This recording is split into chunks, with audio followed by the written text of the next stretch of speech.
Hello everyone, this is ML Naruto. Welcome to my channel. So today in this video, I'm gonna teach you how to build a linear regression model. So in the earlier video, I have already talked about what is meant by a linear regression and I have already explained the topic with the help of some kind of examples. So now in this video, I'm gonna tell you how to build any kind of linear regression model. So we all know that in a model building process, we need some kind of data, which is nothing but our sample data, right?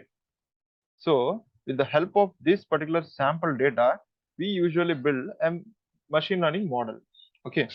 So here in this case, specifically, we gonna build in a regression model with the help of this sample data. Okay. So while collecting this particular sample data, okay, while collecting this particular sample data, we need some kind of domain knowledge. Okay, we need some kind of domain knowledge. Why do we need this domain knowledge?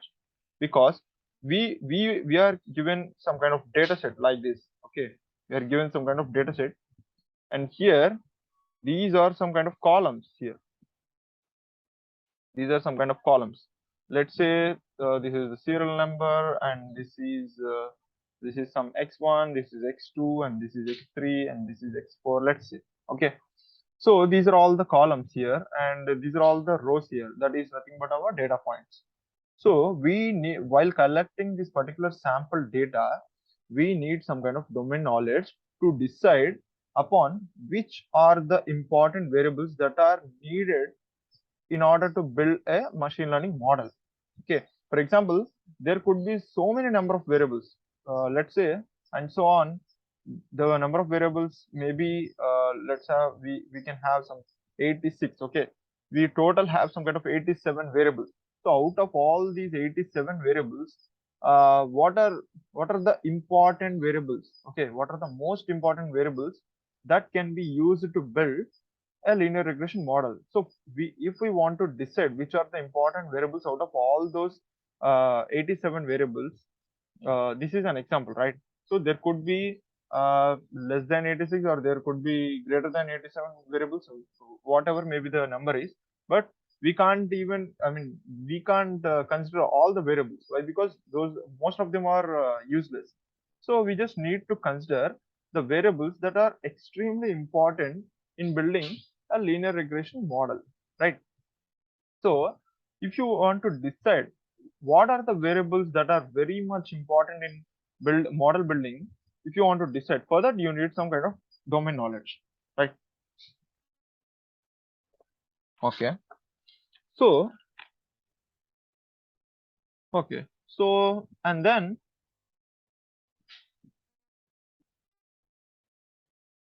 okay. So now what you can do is you will also check for the reliability. I have already discussed about this in my earlier video. Okay, you also need to check the reliability of a sample data, with today's trend. Okay, so we need to check that. Why? Because if our sample data belongs to, belongs to so many kind of, let's say some 1880s or 1870s, and we want to predict some kind of, we want to predict something which is some, let's say 2025 or 2025 to 2030 period. So that's a pure time waste. Why? Because the data is actually outdated. So for that purpose, we need to check whether our data is actually in sync with our today's trend or not. That is the reliability here, right? So if you want to check this particular reliability, so how do you check the reliability here? With the help of this hypothesis testing, right? Hypothesis testing here. So here, here, here H naught is nothing but the null hypothesis. Okay, this is the null hypothesis, and HA is nothing but the alternate hypothesis. Alternative hypothesis. So what is our aim? What would be our consideration here? So our agenda is to our agenda here is to we check uh, we check the central values here, that is mean, mode, median, all the things here, central values, mean, mode, median here, and also we check the variance here, and then the standard deviation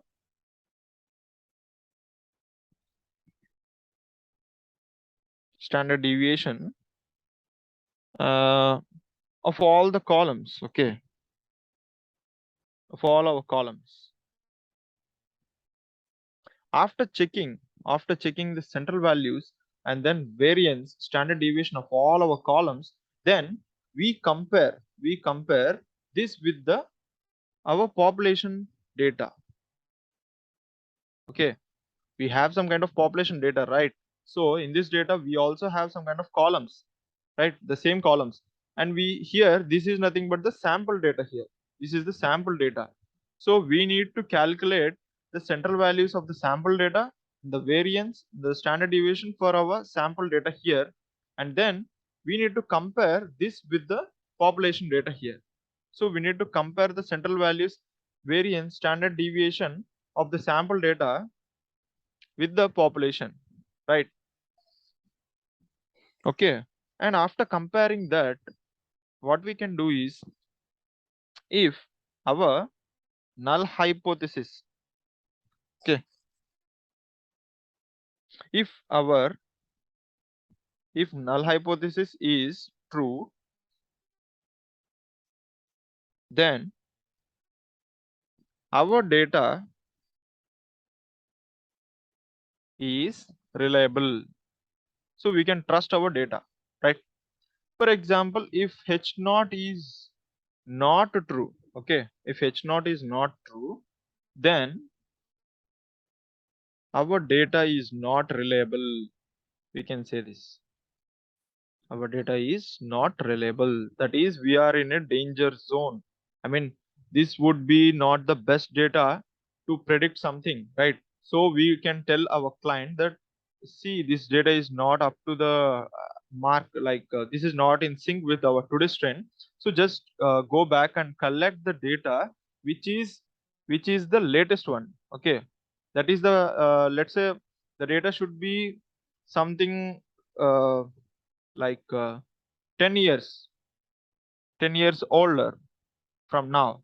So that would be considered as the best data. Why? Because that's okay, with the help of this particular 10 years older data from now, we can easily predict something which is in future.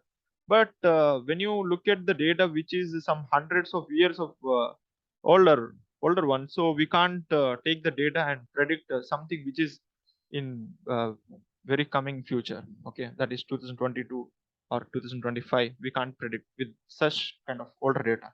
So we will say this, okay, this is the condition in the hypothesis testing. If null hypothesis is true, then we can say our data is reliable. If h naught is not true, then our data is not reliable, we can say that. So this would be the condition,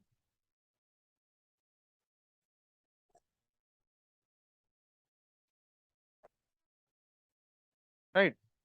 So now what we can do is, so this is one kind of phase, and now what we can do is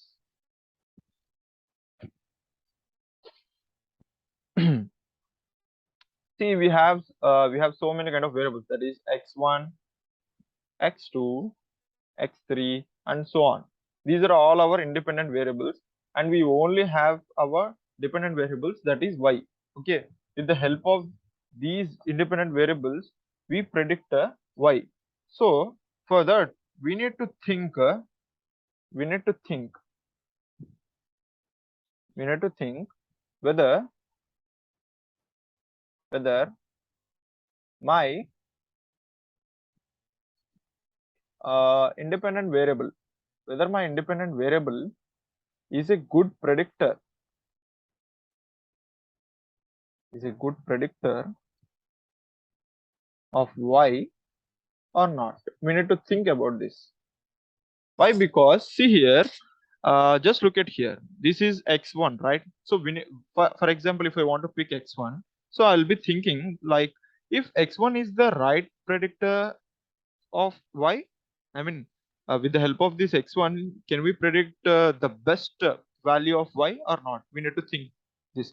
So how do you decide whether any of the variables is the best predictor for y? So for that, we have a concept called the correlation concept, right? So correlation. So here the question would be, what is the correlation? What is the correlation between independent variable and dependent variable? So this is the correlation. So here we are actually saying what is the correlation between independent variable and the dependent variable. So we are asking this question, right? So for example, we have got we everybody. I mean, for example, we have got something the correlation that is stronger. Okay, if the correlation is stronger, then we can say that uh, X is the good predictor of Y. Okay, and what if the correlation is very much weaker? I mean, too much weaker or very negligible or negligible. Then we can't say that X is the good predictor of value. So we can say that X is not the good predictor of variable. So we can't consider it in our model building process, right? So if correlation is stronger, then only you can consider that particular variable in our model building process. If the correlation is weaker, that is that particular independent variable is not the good predictor of our dependent variable. That is why, right? So, and what is the usual value of the correlation that lies? See, the usual correlation lies under the correlation value will usually lie in between -1 to +1 here. Okay, so usually the correlation value lies between -1 to +1.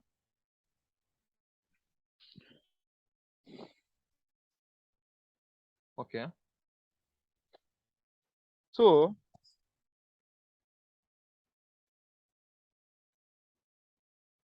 okay, for example, we have calculated the correlation in between x1 and y.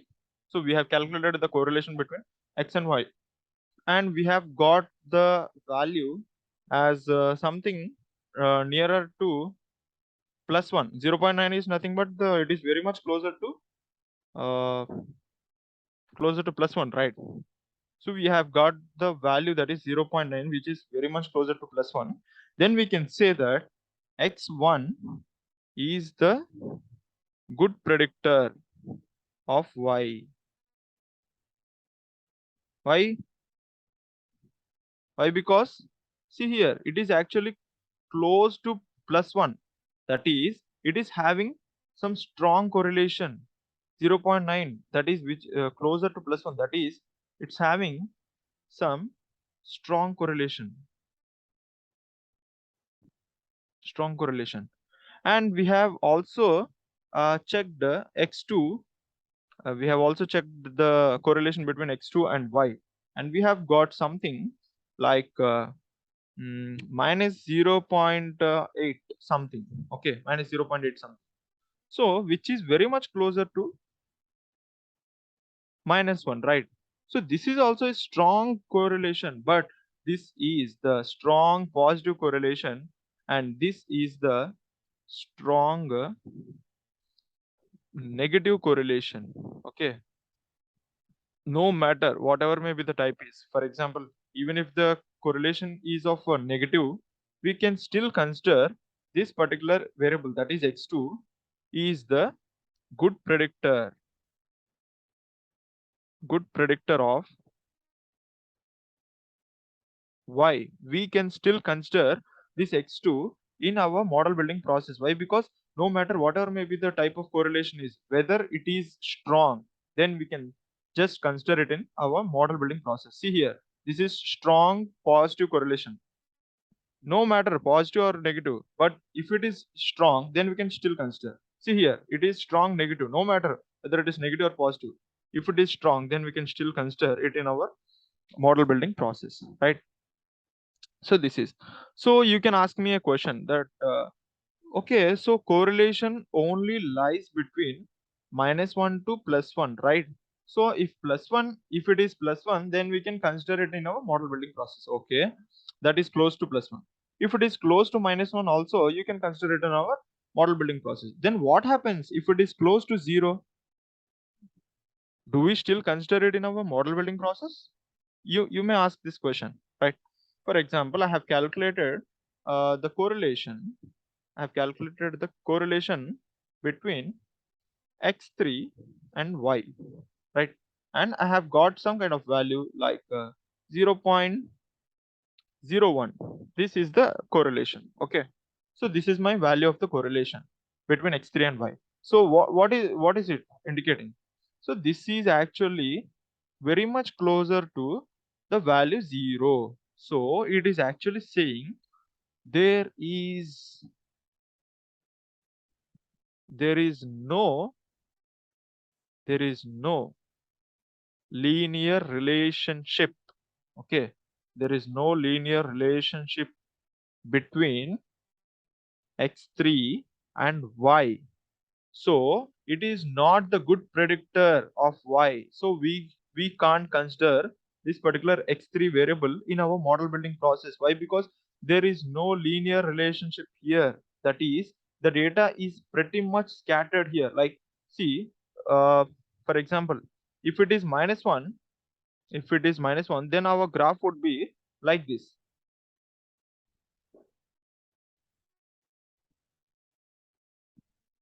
See here, this would be our graph. If it is +1, then our graph would be like this.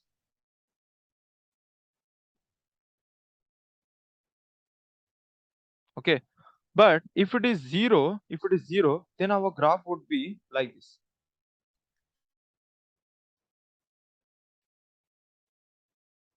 See, what do you observe?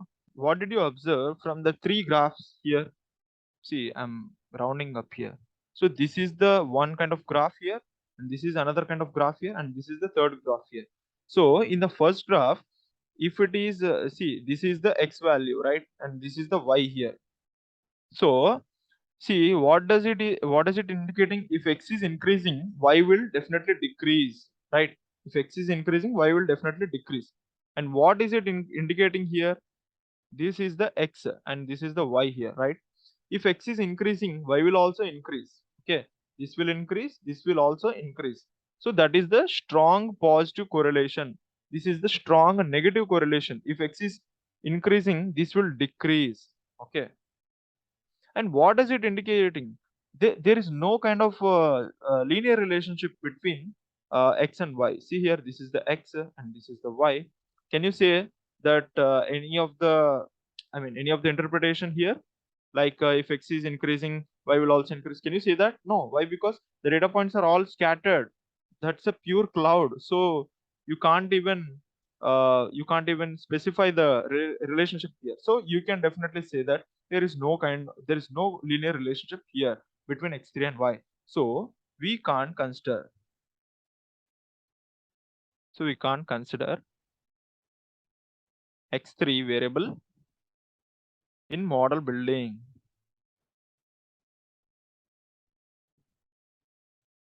Did you get that? Okay. So this is the scenario here. Why? Because why don't we consider, for example, it is not the it is not having some perfect linear relationship.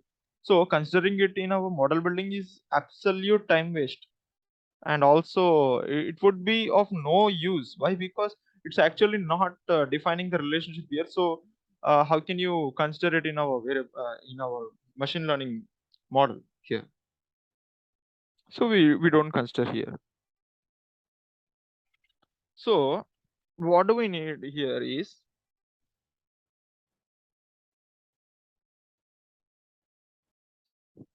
so what do we need here is we actually we evaluate, okay, we evaluate independent variables, that is x1, x2, x3, and so on, okay, and only pick those variables, those independent variables which have a strong correlation with our dependent variable, right? That is, we calculate all the variables, all the independent variables, and here we only pick some of them. For example, I have decided that x2 and x1 and x3 are having a strong correlation with the y here, okay. So I will only pick those kind of independent variables which can which are the good predictors of the y, okay. So how can I decide that whether these are the good predictors of y or not? With the help of the concept called correlation. So this would be the scenario here, right?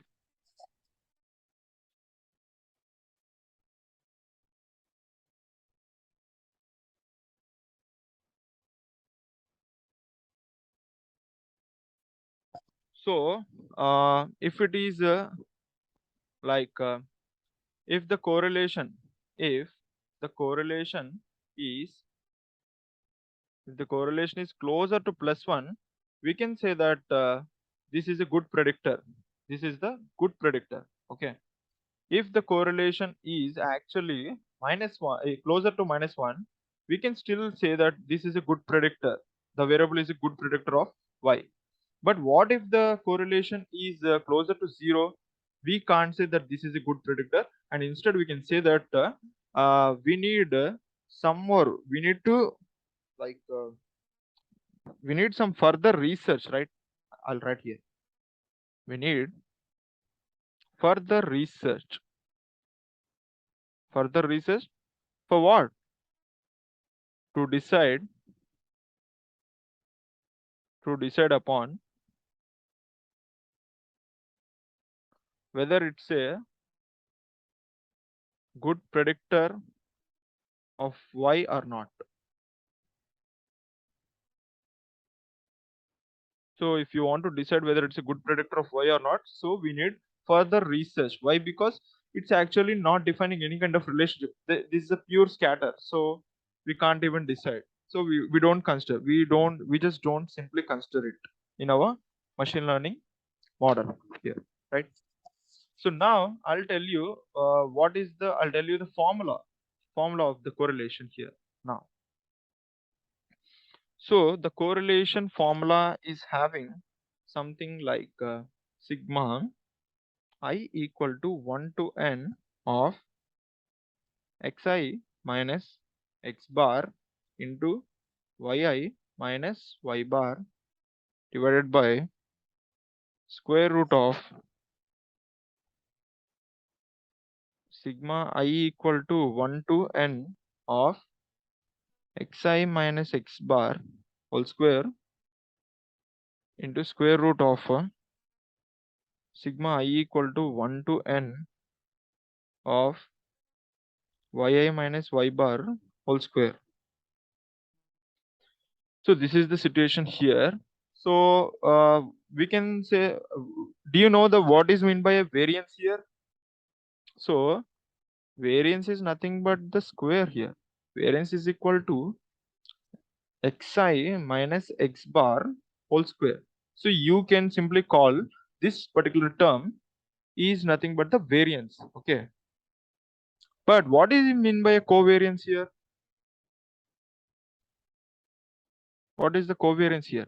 Covariance is nothing but xi minus x bar into yi minus y bar. So this entire term, right? This particular term is known as the covariance here, right? So what is the standard deviation here?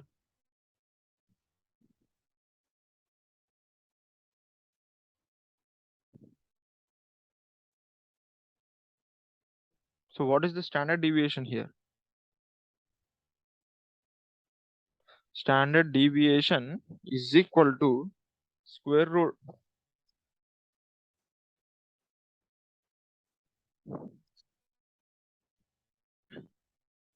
standard deviation is equal to square root of sigma I equal to 1 to n of xi minus x bar whole square into sigma I equal to 1 to n of yi minus y bar whole square. Okay, this is our standard deviation. So what is the so what is the formula of the correlation here?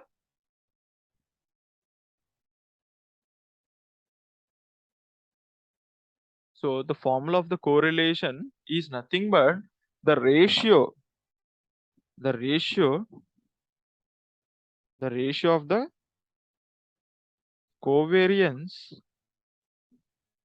divided by the standard deviation. So this is the formula of the correlation here, right? So don't confuse here. See what is meant by the variance here, this particular term, right?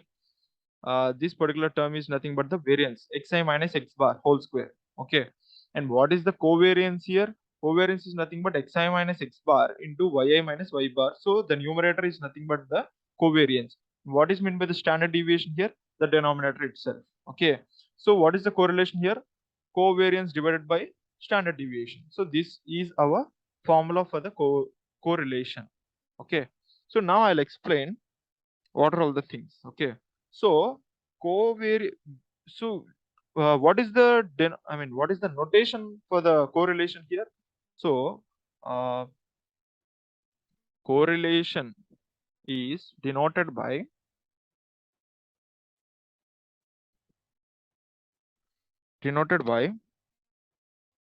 Pearson's Pearson's correlation coefficient, that is nothing but the R. So we can denote correlation with the symbol R. So with the help of this symbol, you can represent the correlation here. So what you can say? You can say R of x comma y is equal to sigma I equal to 1 to n of xi minus x bar into yi minus y bar divided by square root of sigma I equal to 1 to n of xi minus x bar whole square into square root of I equal to 1 to n of yi minus y bar whole square. So this is the correlation coefficient, that is Pearson's correlation coefficient R of x comma y. Okay, so this is it. And now we have already talked about a few things like what happens if R is uh, uh, see, I'll explain.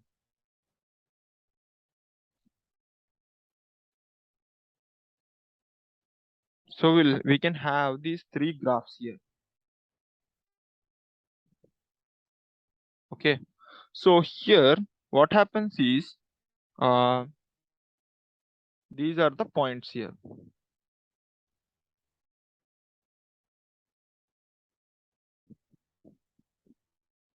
right? So this is our x and this is our y. Okay, see what is it indicating here? This is the negative here. This is the strong negative correlation. Okay, that is it's actually going towards it is actually going towards -1. Okay, and what is it here? Here it's nothing but the scatter here. It's a pure cloud here, scatter of points. So there is no proper relationship defining here. So we can't even say how much y will increase if there is 2 times of increase in x. So we can't say that. Why? Because there is no kind of relationship here. This is the x and this is the y. So it's actually not going anywhere. So it's actually constant, that is the 0 here. So it's the 0. Okay. And now here we have this kind of relationship here.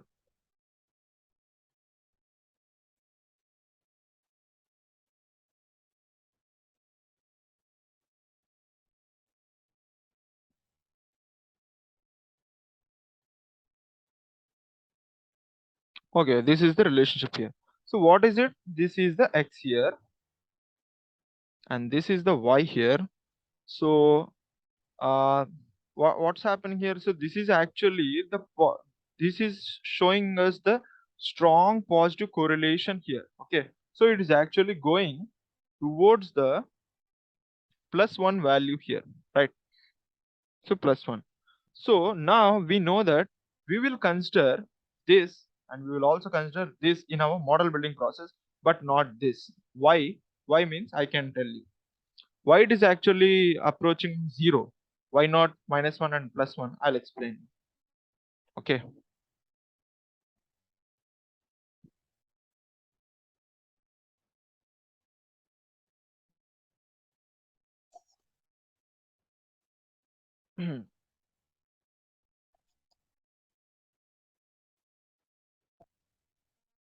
See, for example, I have given the raw material. Okay, this is the raw material. Okay, this is the raw material. That is nothing but the steel. Let's imagine this is a kind of steel, raw material. So I want to. This is the input. This is my input, and I want to use this input to make some kind of a pillar. Okay, I want to make some kind of a steel pillar. So this kind of a pillar it is. Okay.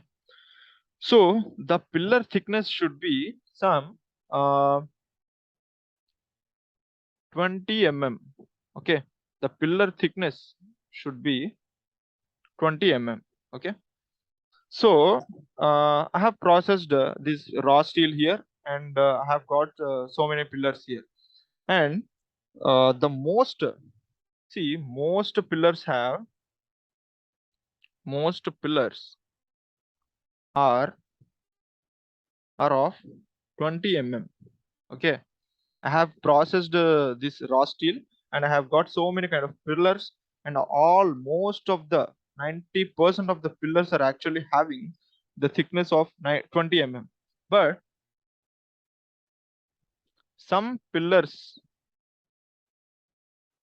having the thickness of 22 mm or 19 mm or 24 mm and so on. Okay, so plus or minus 2 mm or plus or minus 3 mm, like that. Okay, so why is it actually happening here? Why is it actually happening? I have decided my agenda is very clear. I need 20 mm thickness pillar, but most of the pillars are actually are of 20 mm. That's fine, but very few pillars are actually falling into this region, which are of 20 plus or minus 2 mm or 20 plus or minus 3 mm. Okay, why is it actually happening? So I'll tell you. So I can explain the same example with the help of a plot also, if you want. See, so now I'll draw some two kind of plots here. The first plot is this, which is this kind of a plot here.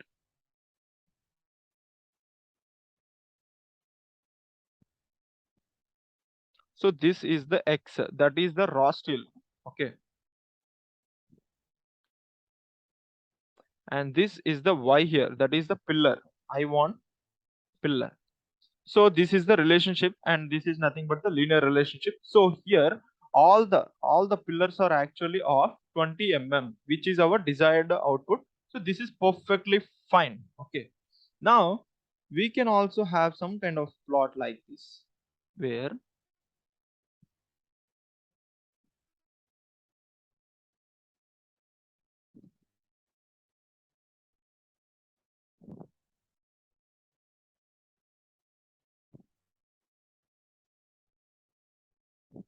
See, this is the output here. So here, what is the X here? X is nothing but the raw steel. And what is Y here? Y is nothing but the steel pillar. Okay. So this is the kind of relationship between X and Y. And here, these are not complete 20 mm style, but some of them are actually plus or minus 20 plus or minus mm, plus or minus 2. Why? Because see here, the scatter here, something, this is not a linear kind of linear kind of relationship. This is, there is some kind of scatter, whether it is actually going towards the left or going towards the right. Why is it happening? I'll explain now.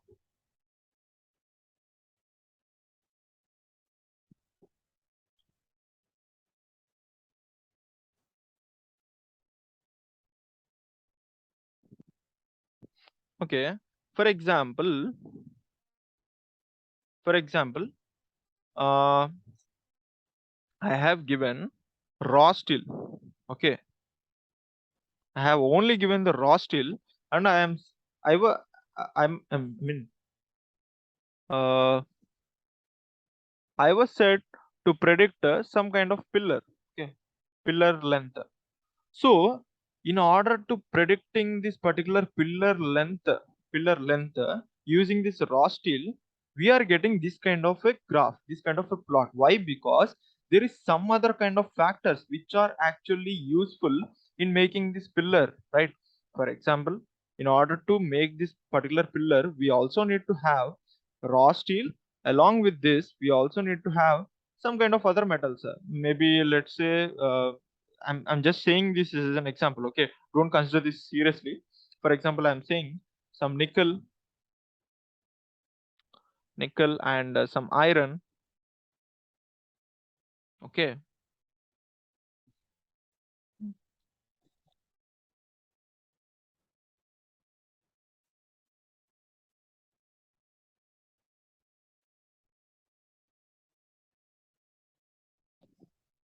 nickel, some iron, and let's say some aluminum. Okay, so using all these things, we can then only we can form pillar.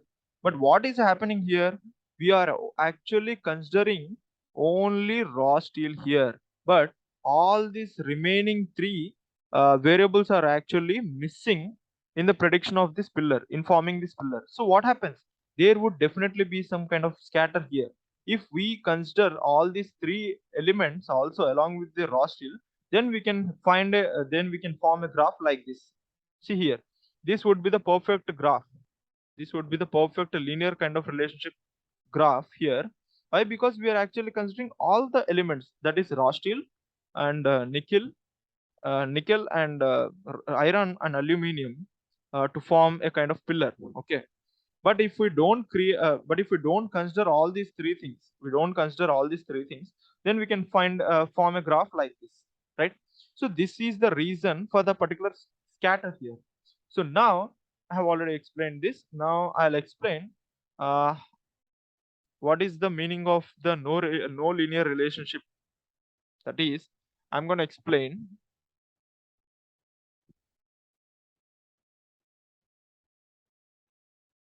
See, we have got this kind of scatter, right? So what does this mean? This is nothing but the zero. It's up. It's actually zero. Why? Because there is no linear relationship here.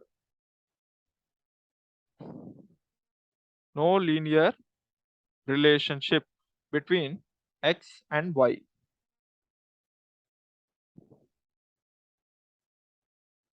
Between X and Y. But why is it actually? Uh, how do you know that there is no relationship here? How can you know that? I'll explain now. See, for example, I have some kind of graph like this. This is the y-axis. This is the x-axis here. Okay.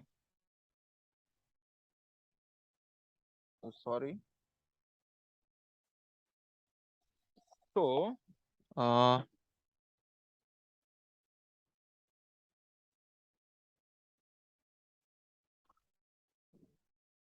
this is the So this is the x-axis and this is the y-axis here. Okay. So I'm mentioning it as x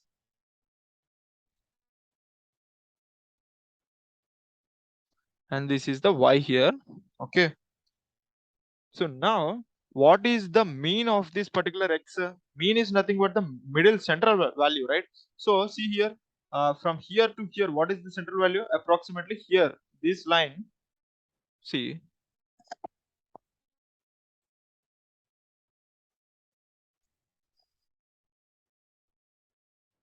So approximately this would be the,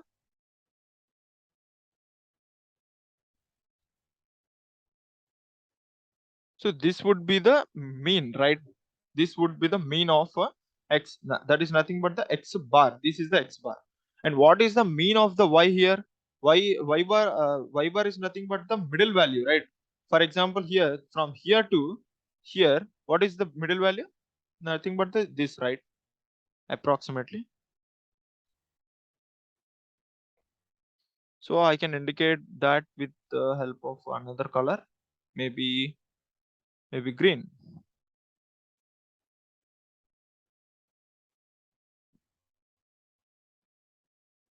So this is the y bar here. That is the mean of y. Okay, so here,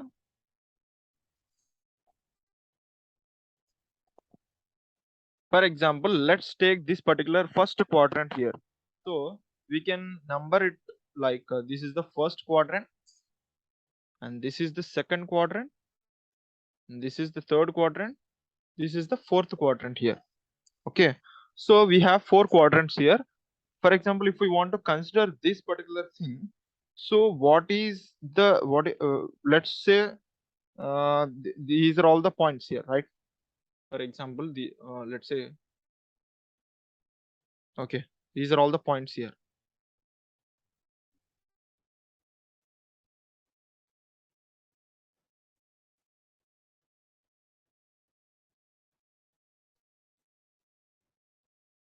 So these are the this is the scatter here. Okay,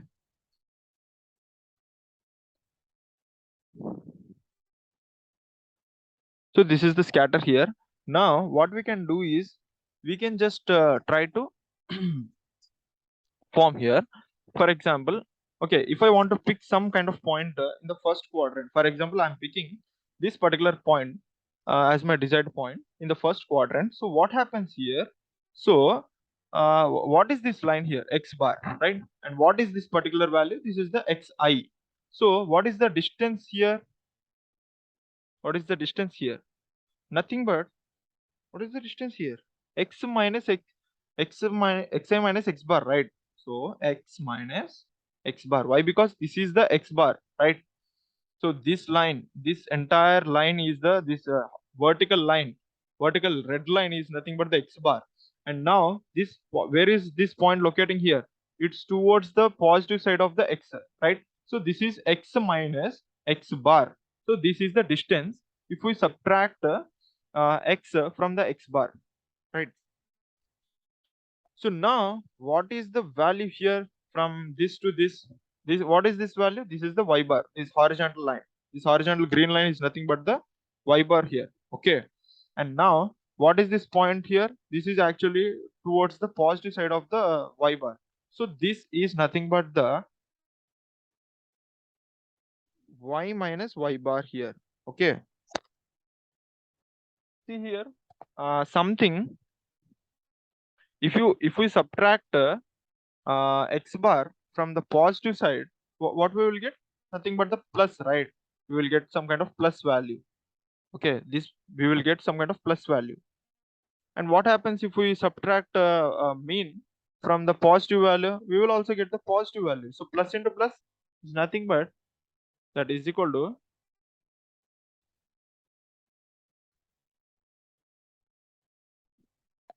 so that is equal to plus into plus, nothing but the plus, right? So this particular quadrant is having the positive value. Okay, so when you look at here, what happens if I want to take this particular point here? So what happens? What is the distance between here to here? See, what is this value? What is this value indicating? So here, what's happening here actually?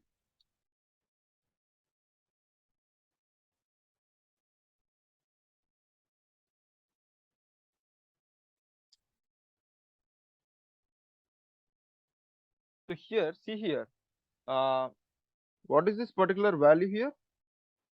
Yi. So here, this particular point is yi. So we want to subtract it from the mean, that is y bar. Why? Because this is the positive and this is the negative, right? So if you subtract something like this, what happens? Yi minus y bar. So these are all the xi, right? So this is the xi, this is the yi. So yi minus y bar. Okay. And now, what is the value of this? That is from this particular point to this line. So, what is the value lying here? Somewhere that is negative of the x value, right? So, if it is the negative xi, that is we want to subtract it from the x bar. Okay.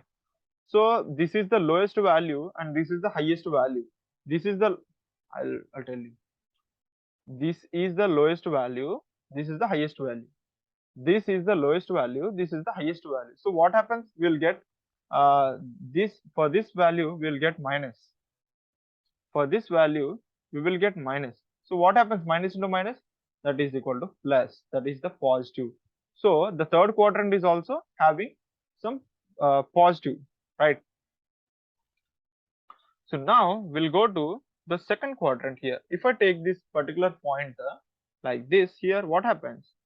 So just uh, see here, uh, so what is the value here? Here the y value, that is the yi, is actually on the positive side, right? Okay, sorry, the x bar, that is xi, is on the negative side. This is the negative of the x bar, right? So if it is actually getting minus from the mean, xi minus x bar, so what happens? You will get the negative value. Okay, and then if I say like this, so what is the value here from this to this?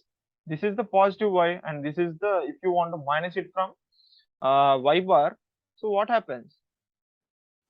This is nothing but the yi minus y bar here. So this will get the positive and this will get the negative. So ultimately we will get the negative here. This will get the negative. So minus into plus is equal to minus. So this quadrant is actually having some minus here, right? So if I consider this particular point here, what happens? So this is the thing and this is the thing here. So what happens? This is some xi minus x bar. Okay, xi minus x bar. So this is having some positive. And what is this? This particular thing.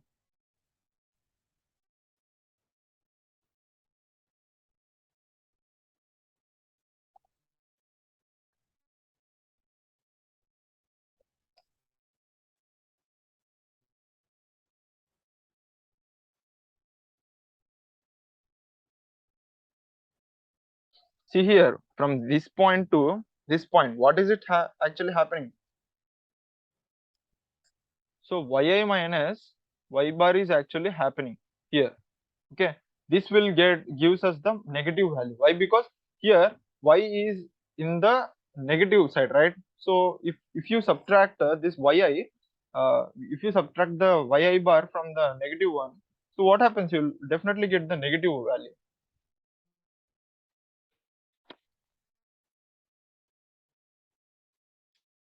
right? And now what happens if this is happen like xi minus x bar? This would be the xi minus x bar, right? So this will gives us the positive value. So what happens? Uh, minus into plus, what happens? Ultimately it will be negative. So this particular quadrant, that is the fourth quadrant, is actually having minus. So I'm rounding up all the things here. See, this quadrant is actually positive and this quadrant is actually negative. this quadrant is actually positive, this quadrant is actually negative. So all the plus and minuses are actually get cancelled each other, and so we will remain with the we will remain with the correlation. See, all the plus and negatives will get cancelled each other.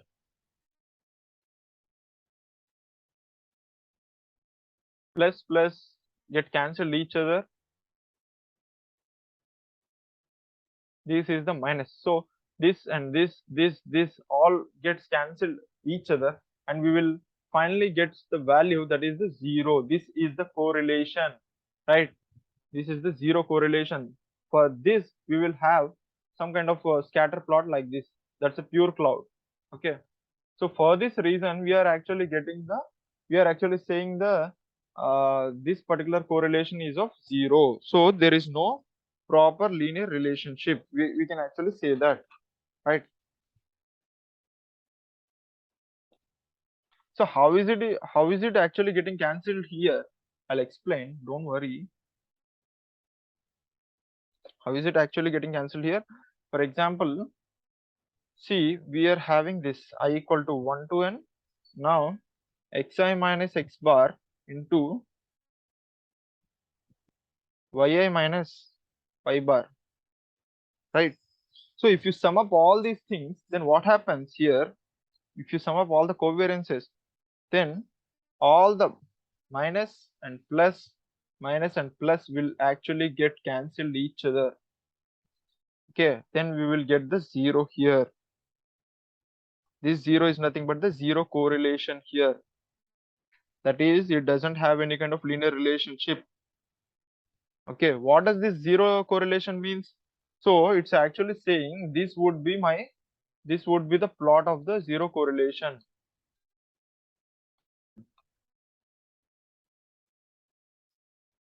So this would be the plot. So what is the meaning of this plot actually? This is the x and this is the y, right? So what is the meaning of this plot actually? So it's saying for one value of x, for one value of x, we have multiple values. We have multiple values of y. That is, if I pick this particular x value, I can have for this value, I have this as the y value, this as the y value, this as the y value, this and this. There are so many kind of y values for one single x value. So this is the thing. It's actually okay. So when data points are actually scattered, so x is not a good predictor of y. So when the data is actually like a scatter, that's the cloud here. So we can say that when data is scattered, we can say x is not the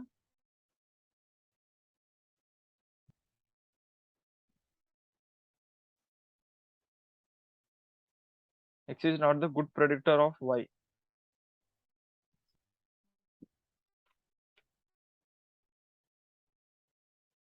So you can say that. Okay,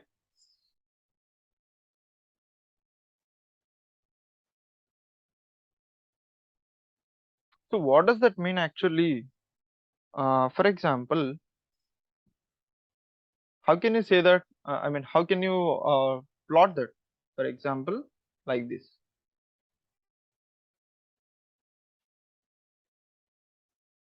See here, we have so many kind of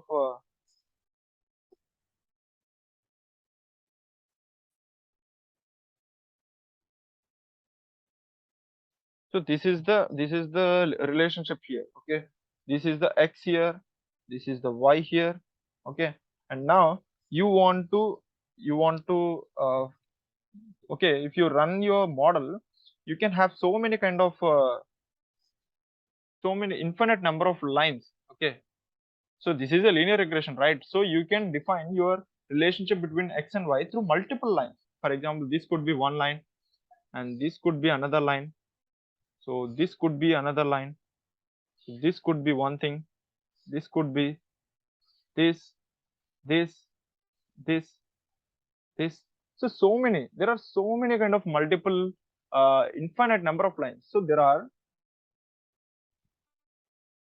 the scope of having infinite number of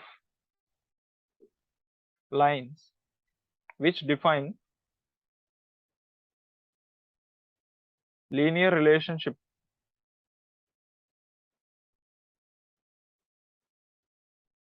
between x and y. So out of all the infinite number of lines, we need one such a best fit line which can best fit x and y, right? Which can best fit all the data points correctly. For example, I need one kind of line which definitely best fits all the data points exactly. So I want one such a best fit line which can fit all the data points correctly. So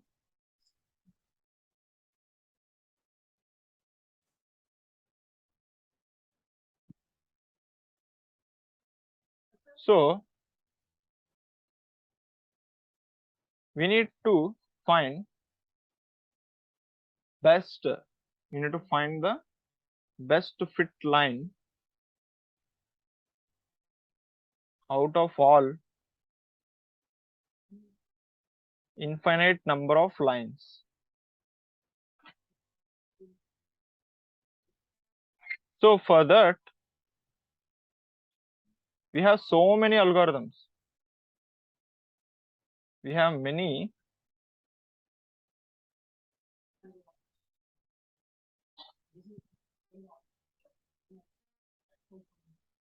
sorry for that we have so many kind of approaches or the methods here, okay, that many algorithms use. What are those there are many methods here. What are those methods? For example, let's say ordinary least squares method, and the second one is partial least square method, and the third one is the gradient descent.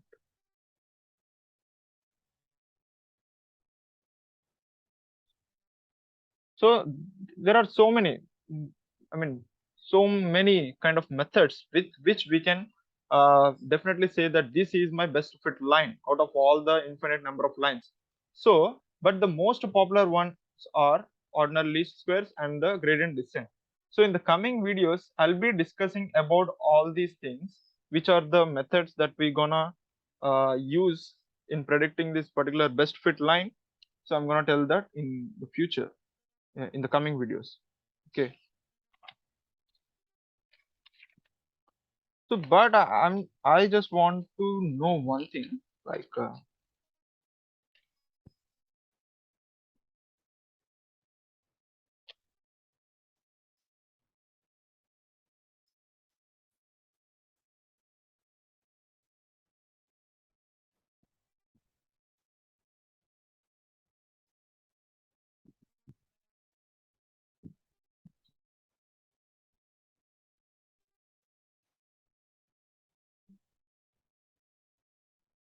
so see here. For example, if your data set is actually having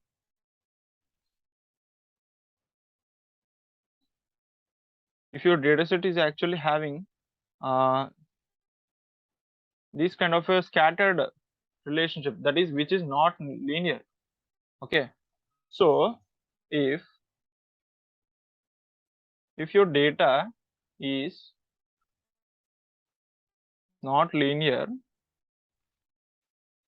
then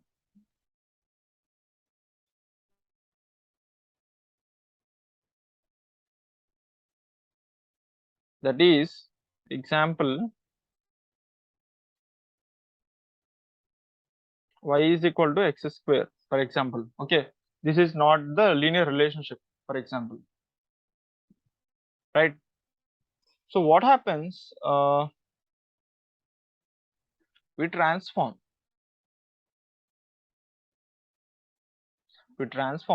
independent variable, for example, k is equal to x square.